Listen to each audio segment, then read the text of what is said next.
श्री गणेशाय नमः. श्री स्वामी समर्थ. श्री गुरुदेव दत्त महाराज की जय. आज आपण परिवर्तिनी एकादशी व्रताची कथा वाचणार आहोत. जे भाविक भक्त या कथेचे श्रवण करतात त्यांना 1000 अश्वमेघ यज्ञाचे फळ मिळते.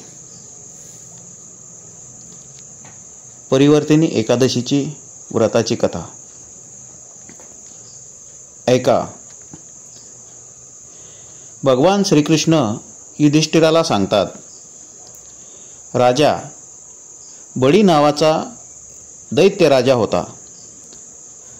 तो माझा भक्त होता. तो वेगवेगळ्या वेदसूक्तांनी माझी नित्य पूजा करत असे आणि दररोज ब्राह्मणांचे पूजन करीत असे. बरोबरच यज्ञाचे आयोजन करत असे.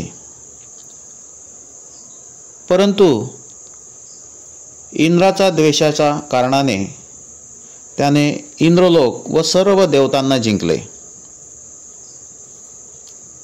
यामुळे सर्व देव नाराज होऊन भगवंतांकडे आले.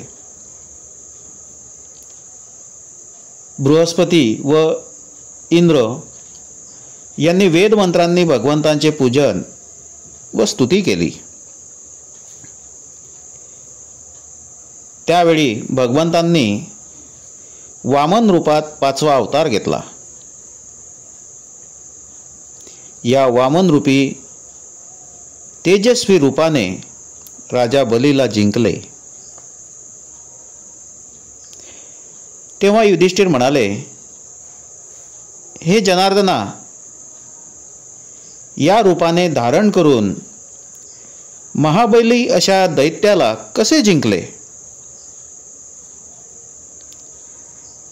भगवान श्रीकृष्ण म्हणाले, मी वामनरूपी ब्रह्मचारी रूपाने बलीला 3 पावले जमिनीची याचना केली व हे तिन्ही लोक मला एकसारखेच आहेत व मला आवश्यक द्यावीच लागेल. तेव्हा राजा बळीने संकल्प करून दिला. त्यावेळेला प्रभू श्रीकृष्ण बळी राजाला म्हणाले, 1 पाऊल पूर्ण पृथ्वीवर, दुसरे पूर्ण स्वर्गलोकावर आणि 3रे पाऊल कोठे ठेवू? तेव्हा बळीराजाला प्रश्न पडला. तेव्हा बळीराजाने त्याची मान झुकवली आणि मी माझे पाऊल त्याच्या डोक्यावर ठेवले. त्यामुळे बळीराजा पाताळात गेला.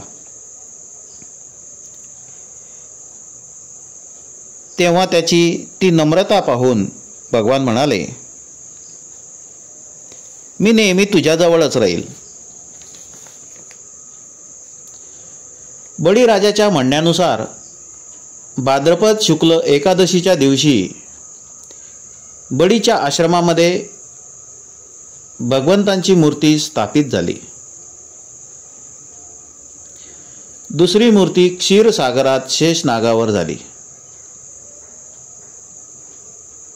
म्हणून या एकादशीला भगवान विष्णूंचे विधिवत पूजन करून जागरण करावे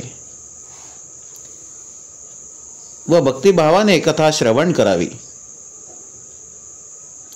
जो विधीपूर्वक या एकादशीचे व्रत करतो तो सर्व पापांपासून मुक्त होऊन स्वर्गलोकी सुख भोगतो व कथा ऐकल्याने 1000 अश्वमेघ यज्ञाचे फळ त्या व्यक्तीला मिळते. अशा प्रकारे आज आपण परिवर्तिनी एकादशी व्रताची कथा ऐकली.